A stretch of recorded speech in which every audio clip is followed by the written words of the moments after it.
serving the Republic of the Philippines for more than 75 years. Ito po ang Presidential Broadcast Service.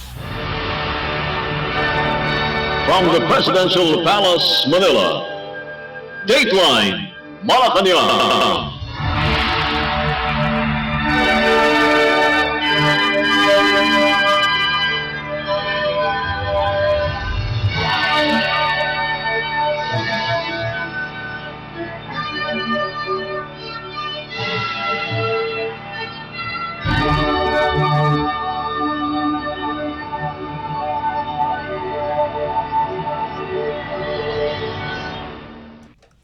Good day, this is Dateline Malacañang, and here are the news.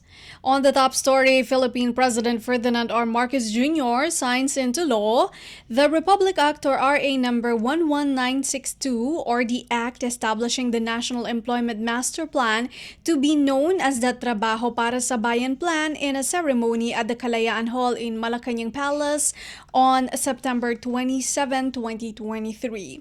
With the enactment of the Trabaho para sa Bayan Act, this law institutionalizes and expands the National Employment Recovery and Job Generation Master Plan. It is intended to stimulate national and local economic growth and development by promoting investment, particularly in micro, small, and medium enterprises or MSMEs. This, in turn, would create a decent employment and promote the competitiveness, wellness, and productivity of workers. This law is a consolidated version of the House Bill number 8400, or the Act institutionalizing and expanding the National Employment Recovery Strategy, or NERS, to a job creation plan, and the Senate Bill number 2035, or the Act establishing the National Employment Master Plan. These bills were created to provide assistance to vulnerable families and individuals in overcoming the challenges posed by inflation, as well as provide a decent and adequate living for themselves and their families. So I'm very pleased to stand before you today at this ceremonial signing of the Trabaho para sa Bayan Act, a significant milestone towards the sustainable and inclusive development of our country. I thank both the Senate and the House of Representatives, led by Senate President Juan Miguel Zubiri and Speaker Ferdinand Martin Romualdez, for the timely passage of this bill, which is amongst the priority legislative measures of this administration. The law will help us solve the various challenges plaguing our labor sector, such as low-quality jobs, skills mismatch, and underemployment, among others. It likewise addresses the need to update the skills of our workers and promote the use of digital technologies, particularly for our micro, small, and medium-sized enterprises, or MSMEs. Crucially, this act will lay the foundation for the Trabaho para sa Bayan Interagency Council, which will craft a master plan for employment generation and recovery. It will be chaired by the Director General of the NEDA and co-chaired by the secretaries of the DTI and of the DOLE, with representatives from other agencies and from various sectors. All government agencies, including LGUs, are enjoined to cooperate and coordinate with the Council to ensure the effective integration of the plan into their policies and programs.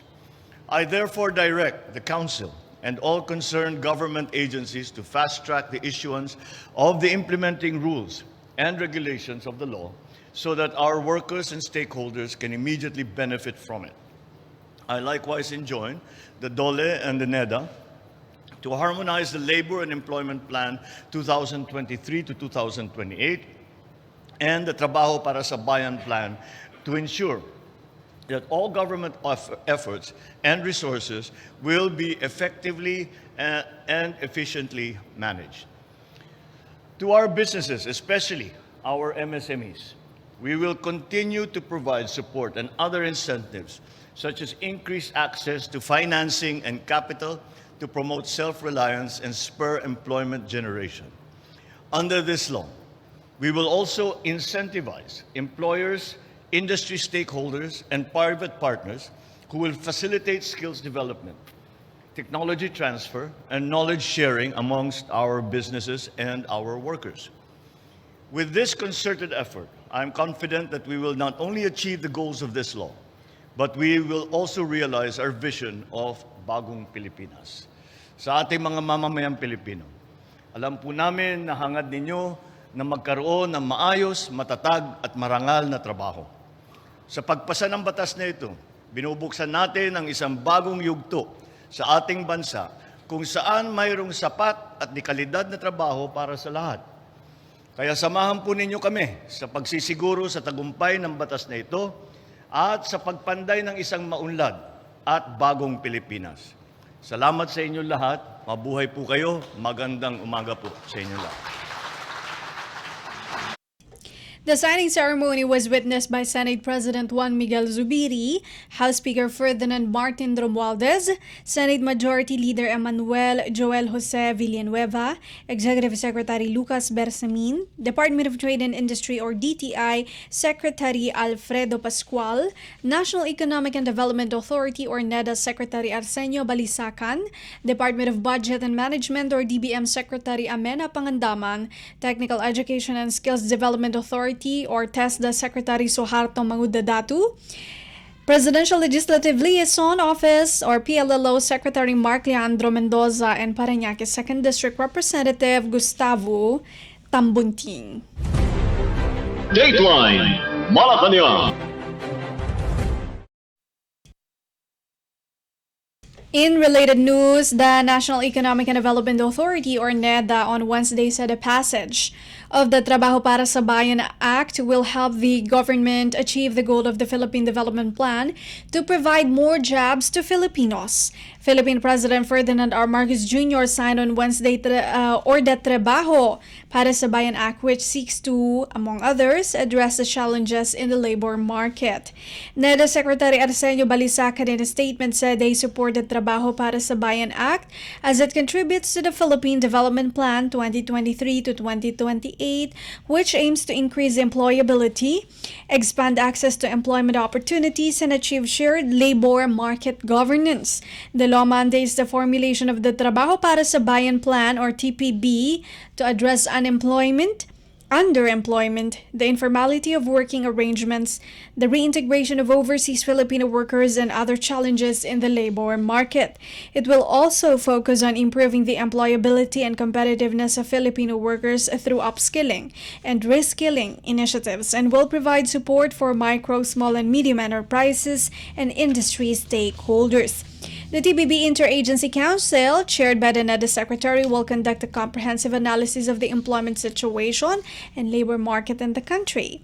The Council will also ensure the effective use of resources, harmonizing and complementing all governmental efforts, and assisting local government units in planning, devising, and implementing employment generation and recovery plans and programs within their respective localities. Latest data from the Philippine Statistics Authority showed that the number of unemployed Filipinos was estimated at 2.27 million as of July this year. This translates to an unemployment rate of 4.8%. Dateline Malacañang. As a part of the government's efforts to provide sufficient food supply to every Filipino, Philippine President Ferdinand R. Marcos Jr. distributed a portion of the confiscated smuggled rice to 1,000 residents in San Andres, Manila. Each beneficiary received 25 kilograms of rice, which were part of the 42,180 sacks of smuggled rice seized by the Bureau of Customs or BOC from a warehouse in Barangay Baliwasan, Zamboanga City that were eventually donated to the Philippine Department of Social, Welfare and Development or DSWD. The president said it is better to distribute the rice to those in need rather than going to waste. He assured the beneficiaries the seized rice underwent legal proceedings before it was distributed to them. President Marcos reiterated that there is enough supply of rice in the Philippines. The president likened the smugglers, hoarders, and price manipulation as bukbok or green weevil that are destroying the balanced rice supply and placed in the market. The president said they are unacceptable and have no place in the country. These recent operations of collection and distribution are expected to serve as a warning to all the smugglers and hoarders of rice in the Philippines. Tapat ang supply ng bigas dito sa Pilipinas. Ang kailangan lamang po ay maayos na pamamahala ng produksyon at bentahan nito. Ang bukbok na lubos na sumisira sa balanse ng supply at presyo ng bigas ay sa merkado ang hoarding at saka ang smuggling at price manipulation na ginagawa ng mapagsamantalang mga negosyante. Sa bagong Pilipinas, di na po ito pwede. Ganyan po yung kanilang ginagawa. Una-una, sila ay mag-smuggle ng bigas. Ipapasok nila ngayon dito sa Pilipinas. Ngunit, pagpasok dito sa Pilipinas, yung bigas na yan, hindi nila ilalabas sa merkado. Hindi nyo kayang bilhin pa. Hindi nila dadalhin sa palengke, hindi nila i-release.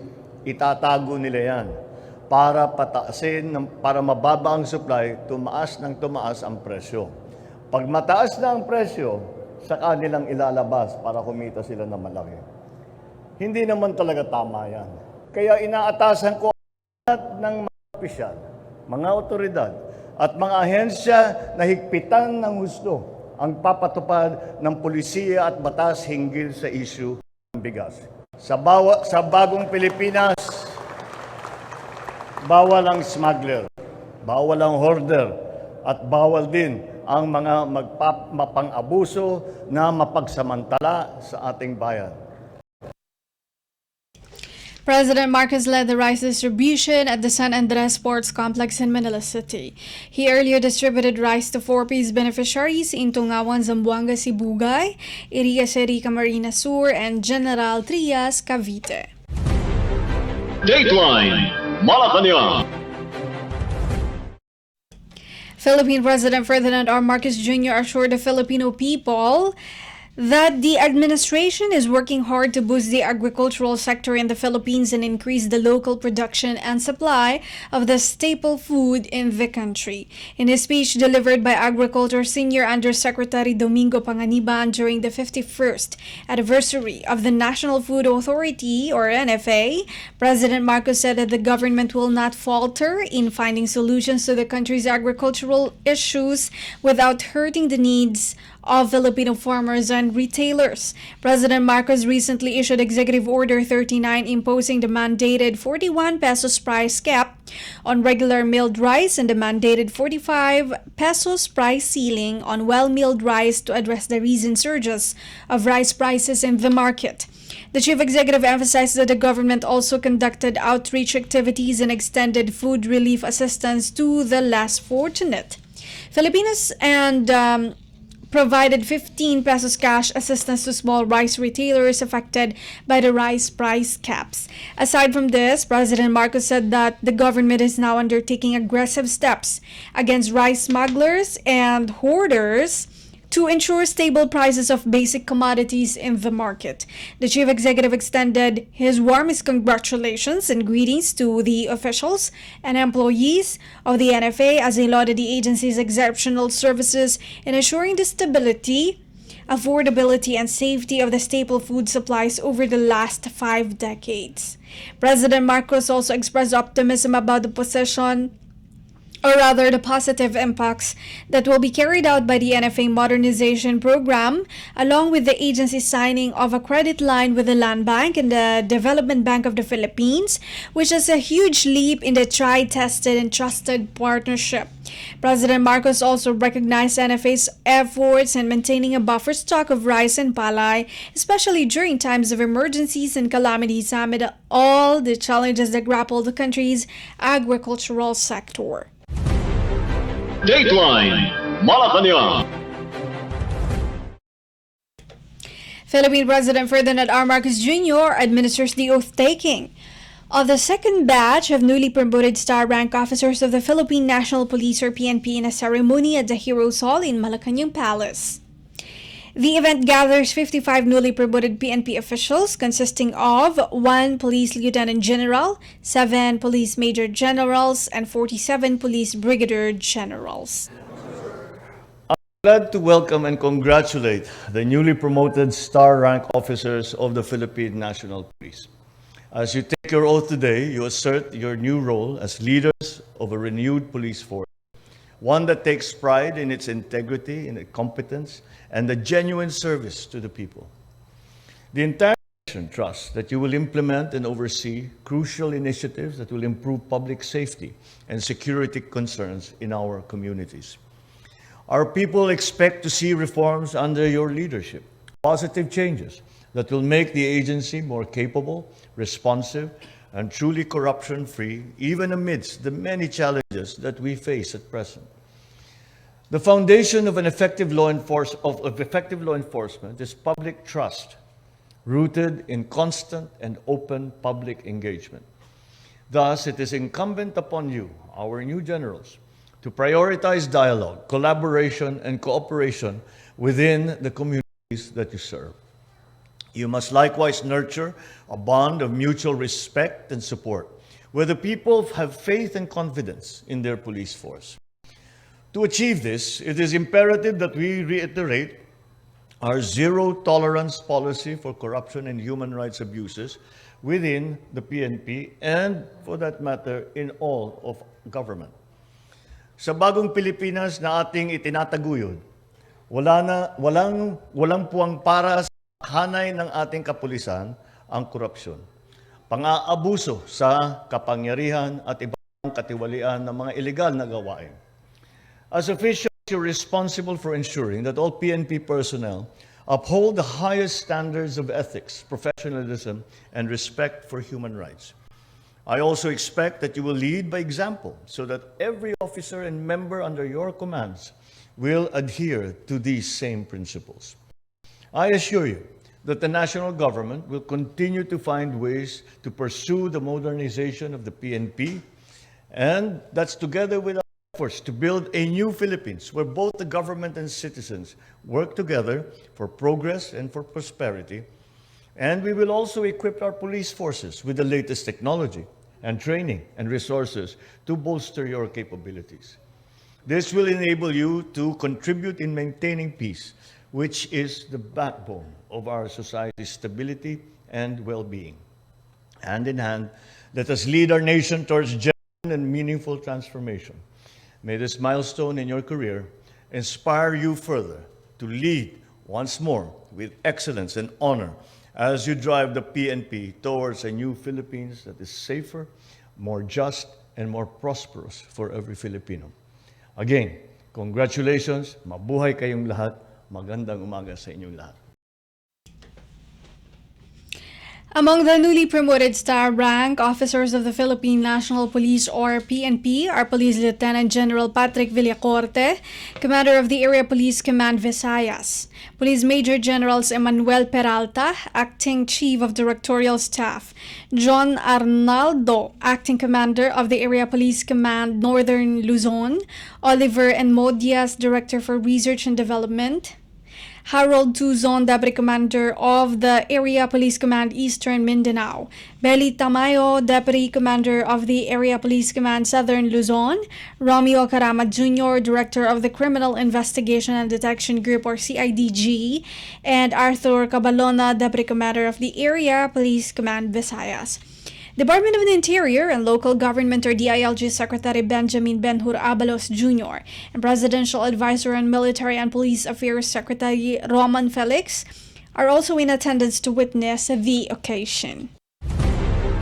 Dateline Malacañang. Philippine President Ferdinand R. Marcos Jr. called on the National Food Authority, or NFA, to follow his lead on prioritizing agricultural modernization as he acknowledged the initiatives of the agency in stabilizing the country's staple food supply. In a message read by Department of Agriculture or DA Secretary Undersecretary Domingo Panganiban during the NFA's 51st anniversary celebration, the President hailed the NFA for its modernization program and expressed hope that it would complement the smarter approaches to reinvigorate agriculture as an industry in the Philippines project or Project Saray. Project Saray aims to develop a national crop forecasting and monitoring system for 9 priority crops, which are rice, corn, banana, coconut, coffee, cacao, sugarcane, tomato, and soybean. It also serves as a source for the measurable, verifiable, and connected gathering of procurement data to improve NFA warehouse management and accounting. With the NFA modernization program, the agency plans to build facilities and pursue developments, including post-harvest storage and processing facilities towards 100-day buffer stock target, rice fortification, and non-grain supply chain support facilities. The NFA also intends to transition to renewable energy sources such as biomass and solar batteries for enhanced power generation. During the event, the President acknowledged the NFA for faithfully serving the country by assuring stability, affordability, and safety of staple food supplies for over 5 decades. During the event, the NFA also conducted a ceremonial signing of the NFA's credit lines with the Land Bank of the Philippines and the Development Bank of the Philippines. Dateline Malacañang. Philippine President Ferdinand R. Marcos Jr. led a sectoral meeting on the updates on the implementation of the National Farm to Market Roads Network Plan, or NFM-RNP 2023 to 2028, where he emphasized the need to prioritize projects based on utility and development aspect.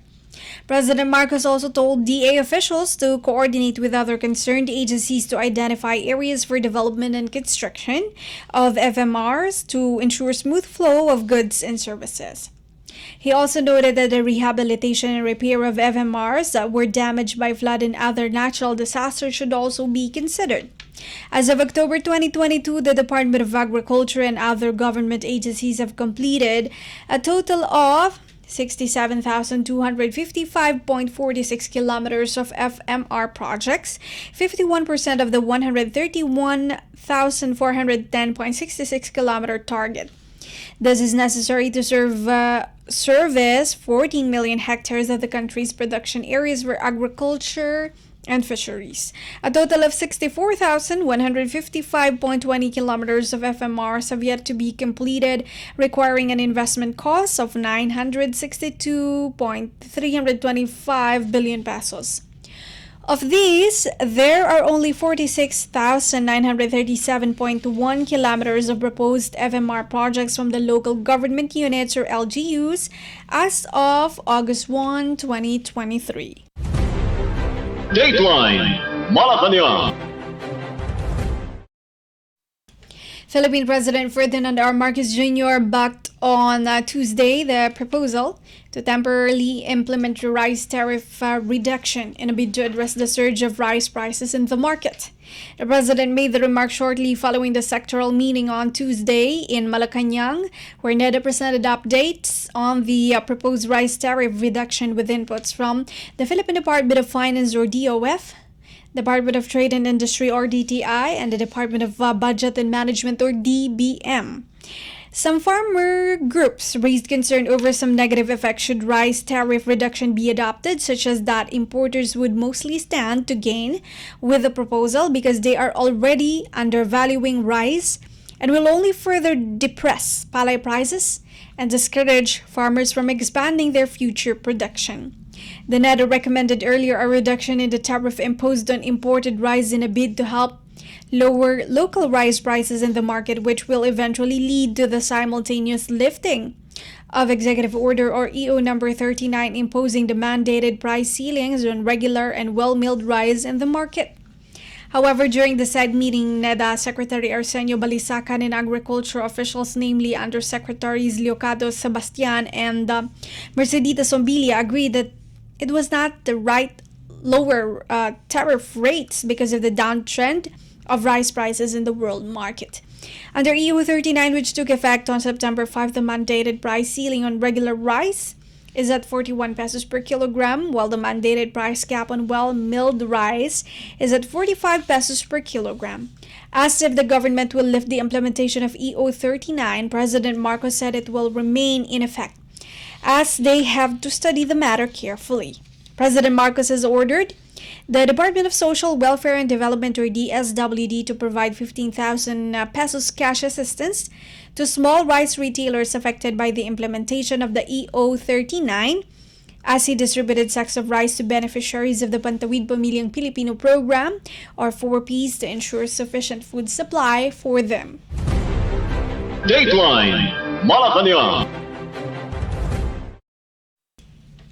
Philippine President Ferdinand R. Marcos Jr. certified as urgent the enactment of the proposed Magna Carta of Filipino seafarers, which will specify the rights and ensure the welfare of Filipino seafarers, including the reintegration program, grievance system, and social welfare benefits.